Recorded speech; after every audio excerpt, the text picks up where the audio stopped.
On va essayer en l'état. On est en plein rush. Bonjour à vous. Je vous présente Marie Nerbar. Alors, en fait, je suis venue ici pour louer ma voiture il y a quelques années. Et d'ailleurs, je reviens toujours louer ma voiture. Mais entre-temps, ou évidemment à cause de cette nécessité de déplacement, j'ai rencontré Marie. Alors, Marie est une personne très particulière, très occupée. Si vous entendez frapper à la porte, c'est qu'il y a forcément une activité en cours. Et moi, j'ai eu l'idée, puisque vous savez que je suis en train de créer ce jeu symbolique, le jeu du voyage symbolique, je me suis dit, puisque je vous partage toutes mes bonnes adresses, ce serait peut-être intéressant aussi de vous dire où est-ce que vous pouvez trouver une voiture dans une entreprise familiale, avec un garage à côté, donc vous n'avez aucun souci, c'est à Étang-Salé-les-Bains et je vous donnerai évidemment l'adresse. Mais en louant ma voiture, je me suis rendu compte que Marie n'avait pas qu'un seul talent. Alors je savais déjà que tu faisais la cuisine, ça j'avais compris, ça sentait bon le matin, donc... c'est mon mari qui fait la cuisine, moi je fais les salades. Très bien, donc ça s'appelle... Cuisine les bons. Cuisine les bons. Donc sachez que, outre que louer des voitures, Marie aussi cuisine. Alors explique-moi en 2 mots, parce que évidemment que je vais lui poser d'autres questions. Mais qu'est-ce que c'est comme cuisine? C'est pour qui? Alors c'est de la cuisine créole essentiellement. On propose 3 repas par jour et une salade par jour. C'est plutôt pour les entreprises dans la zone génial. Ou à Étang-Salé. En tout cas, on livre sur Étang-Salé. C'est une entreprise où on livre plus que d'accord. Et les particuliers pas forcément. Aussi? Oui, on les livre. Bon, je vous mettrai l'adresse parce que je crois que c'est très bon. J'en suis sûre même, c'est très bon. Mais moi, je suis venue voir Marie à une époque où elle travaillait sur une méthode que vous connaissez peut-être qui s'appelle le transurfing. Donc, je sais qu'elle a fait 2 ans de formation, 2 ans, hein, je crois qu'elle a dispensé après. Et comme c'est une personne, vous l'avez compris, extrêmement créative, je crois qu'elle a transurfé le transurfing. Et aujourd'hui, elle a créé... Et là, je vais te poser ma question évidemment, une nouvelle activité qui est tournée vers le bien-être, hein, ça c'est évident, vers le développement personnel, vers l'envie d'essayer de comprendre un peu qui on est. Et ce que j'aimerais te poser comme question ressemblerait à qu'est-ce que c'est le point extrêmement particulier de cette méthode unique, hein, très personnelle que tu développes. Est-ce que tu peux nous en parler pendant quelques minutes ? Alors moi je dirais que c'est la valorisation de soi à travers la connaissance de soi. Pouvoir enlever des couches petit à petit pour pouvoir découvrir la belle personne que l'on est. Et de pouvoir développer ses potentiels. D'accord. Alors, qu'est-ce que tu utilises comme outil? Par exemple, c'est adulte-enfant? Comment ça se passe? Un atelier, c'est individuel, collectif? Alors, j'ai créé un atelier collectif parce que je pense que la force du groupe est toujours très intéressante pour pouvoir relever ses potentiels. En miroir aussi. On n'a pas forcément une très bonne image de nous-mêmes alors que les autres voient tout de suite le meilleur en nous. Je le fais particulièrement en atelier collectif sur un petit nombre, hein, c'est minimum 5, maximum 10.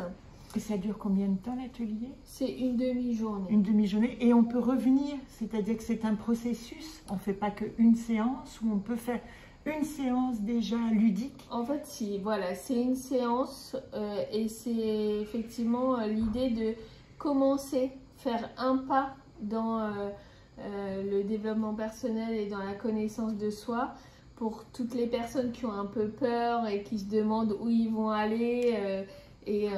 Donc c'est plutôt très bienveillant puisque c'est très enrobant parce que là on va développer vraiment plutôt que les potentiels et la confiance et la confiance, l'estime de soi. On va pas trop voir les côtés sombres sur cet atelier là et l'idée c'est de comprendre que on a une façon de penser à transformer Et c'est pour ça que les gens repartent avec une feuille de route à faire sur 21 jours. Donc c'est ça le fameux cycle de 21 jours. Alors on a évidemment échangé avant et c'est vrai que ce qui m'a marqué dans notre conversation, c'est ces mots-clés, c'est-à-dire la bienveillance et d'arriver à une espèce de partenariat, on va dire de croissance commune. On apprend aux autres, mais les autres nous apprennent aussi. Totalement. Et si vous doutez de thérapie un peu brève, un peu courte comme ça, moi ce que je trouve intéressant, c'est de prendre là vraiment cette notion qu'on partage notre trésor ou notre apprentissage et qu'on va le mettre en commun pour faire croître chacun, c'est ça, hein? Effectivement, c'est tout à fait ça. Dans le mot-clé, bienveillance, je dirais. Ah, ça c'est effectivement le mot-clé, la bienveillance et l'écoute. Alors, je vais mettre le lien, évidemment, hein, vous pourrez aller voir le site de Marie, qui est à son nom, marienerbach.com, c'est ça? C'est ça. Donc, je vous mettrai en lien, et vous aurez les dates des ateliers, si vous avez envie d'essayer, ou de rencontrer Marie, ou de lui poser des questions. Je crois que ça peut vous intéresser d'avoir une approche qui... Moi, ce que j'aime bien dans ta personnalité, c'est qu'on sent déjà cette extrême bienveillance, mais qui est aussi associée à une espèce de stabilité, de tranquillité, et ça fait du bien aussi. Il n'y a pas de volonté d'aller de l'avant, de dépasser les choses, etc. Mais simplement peut-être rentrer dans un processus. C'est ça? Oui, c'est pouvoir exprimer qui l'on est réellement. Après, ça reste quand même un chemin et je suis toujours en chemin. Tu as une exigence, ça je n'en doute pas. Hein. Derrière cette grande douceur et cette grande bienveillance, vous venez quand même travailler des points importants. Elle ne vous laissera pas en chemin, rassurez-vous. Non, et puis en plus, par contre, j'ai vraiment un point... dans ma méthode, c'est que je pars toujours d'une responsabilité personnelle.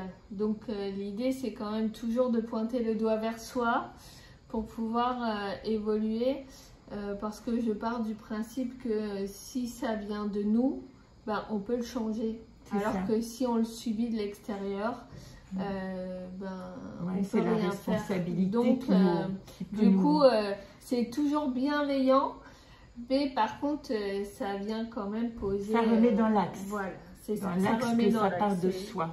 Et ça, c'est tout le sens de ce travail aussi. Hein, quand on tire des cartes, etc., personne parle à notre place. Donc, c'est à nous d'interpréter le tirage et d'essayer de comprendre où est-ce que ça peut nous emmener à partir de là où on est et pas à partir de quelqu'un d'autre qui voudrait parler à ta place des cartes ou des choses comme ça.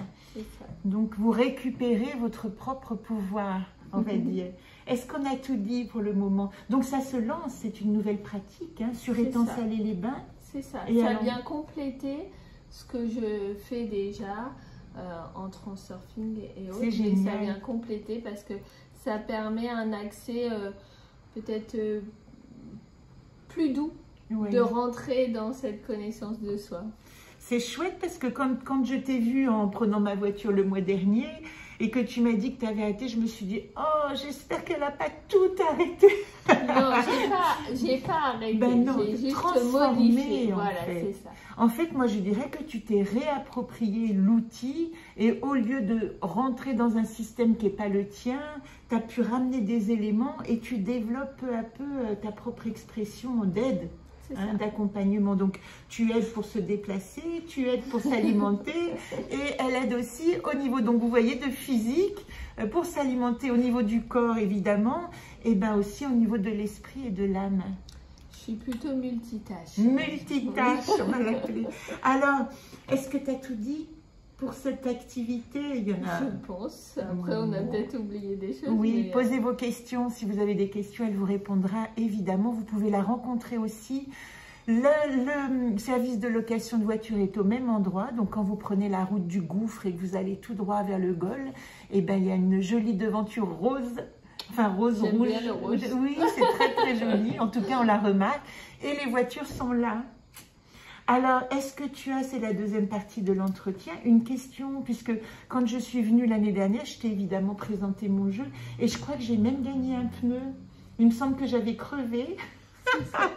Et qu'on a échangé mon pneu contre un jeu de cartes, c'est pas un truc comme si, ça. c'est ça, c'est ça. Vous savez tout. Voilà comment ça se passe. Et ben moi, la question que j'ai envie de te poser, c'est d'où vient ton intuition, cette canalisation pour pouvoir interpréter aussi bien les cartes que tu présentes, parce que quand tu tires les cartes, ça tout de suite ça fait sens. Et alors je sais que c'est nous qui tirons la carte, mais ça fait sens à l'autre. Voilà, dans ce qu'on voit dans l'image, c'est pas forcément ce qu'on pourrait ressentir comme interprétation. Et c'est ça qui est hyper intéressant dans ce jeu, c'est de voir quelle justesse tu as dans cette interprétation et dans cette intuition, parce que je sens que c'est pas qu'une interprétation. Non, alors c'est super intéressant parce que comme ce jeu, je l'ai créé il y a 20 ans, j'ai eu le temps de l'observer, de le mettre dans toute situation. Et je l'ai surtout, bon, comme on le sait, associé à beaucoup de monde symbolique. Ça veut dire que pour chaque jeu, il y a une entrée différente. Si je regarde l'animal totem, ou si je regarde la numérologie, ou si je regarde dans le Hiking, à quels éléments de yin et de yang il va être associé, ou si évidemment je regarde le tarot et les 7 directions. Du coup, j'ai en moi, on va dire, une masse d'informations. Et ça ressemble beaucoup à la sensation que j'ai de l'existence, que notre vie est faite d'un immense puzzle. Et en fait, quand on naît, ce puzzle, il est morcelé et on aperçoit des petites images.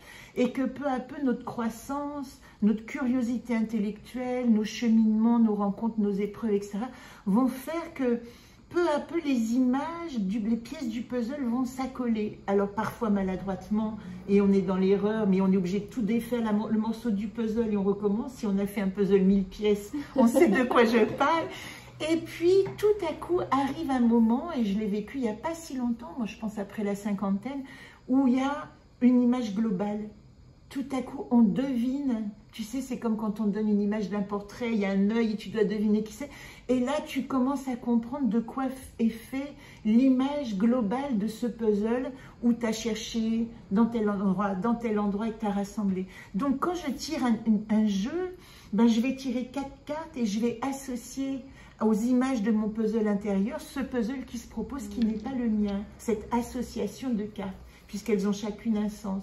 Donc tout à coup, je vais me rendre compte que, ben là on a fait un tirage rapide, hein, je suis dans un monde intérieur, dans un paysage intérieur, comme on est en situation actuelle, il faut qu'ils se mettent dehors. Comme on a parlé de ta nouvelle direction, puis qu'en plus ta coupe c'était la tribu, le clan, l'enracinement, comment est-ce qu'on met cette vision intérieure au sein d'une tribu qui existe déjà sans se perdre? Ben, la deuxième carte me dit, on doit écouter sa vérité intérieure. Donc tout à coup, je me dis, ah, c'est un jeu qui vraiment te recentre de ton identité personnelle. Là, je te fais vraiment le décodage de tous mes circuits. Et après, qu'est-ce que tu tires? Oulp en 3, c'est l'indécision, c'est l'hésitation. Et c'est aussi pour moi, puisqu'il y a une énorme confiance quand on tire la vérité en atout et le paysage intérieur, c'est qu'on est dans la vérité de son paysage intérieur. Pourquoi arrive l'hésitation en 3? Ben là, elle est aussi associée à ce qu'on appelle Oulp, l'accompagnement de l'invisible, c'est son mot-clé. C'est ça qui me résonne et je me dis tout à coup, oh, si tu perds la foi, tu vas perdre ta vérité. Donc là, il s'agit vraiment d'activer quelque chose dans cette carte Oulp, non pas de l'indécision et de décider quelque chose, mais de sentir en confiance avec sa foi. Et bizarrement, la dernière carte, c'est un champ de possible qui réouvre. Et je te dis, comme tu dis, tes multitâches, et toc, elle dit tellement ça, c'est la wish list, le champ de possibles. Donc, comment est-ce que tu vas faire pour mettre dans ce champ de possibles toutes tes aptitudes jusqu'à ce que ça devienne une image réalisée du puzzle, en gros. Voilà comment peut fonctionner un tirage, c'est étrange. Hein? Et ça a tellement de sens, en fait, pour moi, en plus, ce tirage. Et la foi, c'est quelque chose sur laquelle je sais que quand je perds la foi, tout s'effondre un petit peu. Alors que quand c'est là, j'ai vraiment une grande puissance. Et c'est toute la problématique, moi je pense, de la foi, de la confondre quand on commence à douter avec la croyance, et du coup de s'accrocher à des systèmes, de rentrer dans des structures qui ne sont pas les nôtres, etc. Et probablement en effet que l'évolution, quand on retrouve la foi, c'est de sortir d'un système de croyance et de retrouver ton outil, et c'est ce que tu es en train de faire, qui va exactement correspondre, et non plus d'être obligé de croire à un système parce qu'il y a certains trucs qui vont et d'autres non. Donc c'est vraiment pour toi rentrer dans la vérité. Et si vous voulez tout savoir, bon, est-ce que j'ai répondu à ta question? Oui, je te remercie. Et si vous voulez tout savoir, comme je lui ai fait tirer une carte du voyage symbolique, quand je suis arrivée, je me suis dit, oh, je vais lui filer Vagan parce qu'il y a un véhicule. Or, il se trouve que Vagan ne parle pas du véhicule, il parle de l'étape du chemin. Donc on s'est dit, tirons une carte. Et avant ce jeu que je viens de vous traduire, donc pour Marie qu'on a tiré juste avant, eh ben on a tiré une carte et la carte c'était Iodine. C'est la même. Donc vous voyez, ça, ce jeu, il est incroyable parce que moi je dis souvent, c'est pas seulement nous qui regardons les archétypes, mais les archétypes nous regardent. Et si on a un message à recevoir, ben, il va se débrouiller pour qu'on l'ait. Donc notre main, entre guillemets, comme par hasard, va aller répéter la même information. Donc, la question de ton voyage ici, ton voyage symbolique, ton escapade avec Iodine, c'est quel est l'horizon qui te révèle ton propre paysage intérieur? Faudrait que je le médite. Alors, quelle est l'image? Ça peut être dehors, mais ça peut être ici aussi, hein, puisque je ne vous ai pas dit que Marie était née à La Réunion. Tu es Yab? Non, je ne suis pas née à La Réunion. Tu n'es pas née? Je suis née à Lille. Ah oui, c'est le papa qui est né à La Réunion. Même pas. Non, même pas. Non, ils sont venus s'expatrier à La Réunion. Ils font tellement créole que je les ai moi-même assimilés. Je suis mariée avec un créole. Oui, c'est ça. Mais non, on est... Oui, c'est ce que je voulais dire, le papa de ton fils est créole. Oui, c'est ça. Donc tu es quasiment assimilée. Oui, bah maintenant, j'aime bien dire que je suis une ch'ti créole. Oh, c'est génial. Mais ça apporte beaucoup de qualité d'endurance nécessaire, ne croyez pas, hein, La Réunion est un volcan. On a besoin de pas mal de solidité intérieure pour résister hein, aux assauts du volcan La Pétée. C'est ça. Alors, est-ce que, si je te repose la question autrement, est-ce qu'il y a un paysage qui résonne pour toi, qui ressemble exactement à ce que tu as envie de réaliser à l'intérieur? Est-ce que tu as déjà rencontré un paysage comme ça? Ou sur l'île de La Réunion ou ailleurs, d'ailleurs, hein, c'est ma question subsidiaire. Ce serait, oui, quelque chose avec beaucoup de verdure et de fleurs colorées. J'aime les couleurs vives. J'aime ce qui est... Un jardin créole? Pas un jardin, parce que c'est pas fermé, c'est ouvert. Ce serait... un champ? Oui, comme un champ, mais très vert par contre. Donc c'est pas forcément un champ, mais... passer sur une route de montagne, par exemple. D'accord. Donc on pourrait aller à la plaine des Cafres quand même. Voilà, ou c'est trop Normandie, parce que là c'est tellement vert que... Non, mais c'est le côté, le vert donc m'apaise, la luminosité sur le vert m'apaise en plus. Mais ça va être le côté coloré des fleurs qui est dans le vert, qui est pour moi, qui pétille. Ah, c'est marrant, je trouve que ça traduit tout à fait ta personnalité. Déjà un grand champ vert et nourricier, on va dire, mais qui est quand même ces espèces de couleurs qui donnent des éclats particuliers et chantants. Bon ben voilà, donc toi tu as décrit exactement la nature où ton enfant intérieur peut aller s'ébattre quand tu as besoin de répondre à des questions. Voilà, tu connais déjà le lieu. C'est ça. Je vais y retourner intérieurement. Ouais. Et évidemment que cette carte, et c'est étrange, mais c'est comme ça, bon, il y a quand même la roue, elle sera associée à Même Location, Cuisine les Bons et marineherbart.com. Si jamais vous rencontrez ce jeu du voyage avec toutes mes adresses secrètes. Merci Marie, tu vois, on n'a pas été dérangée. Non, ça va. Étrange, hein? Ouais. Et là, ça va commencer à sonner à la porte, à peine on aura raccroché. À très bientôt. Au revoir, merci.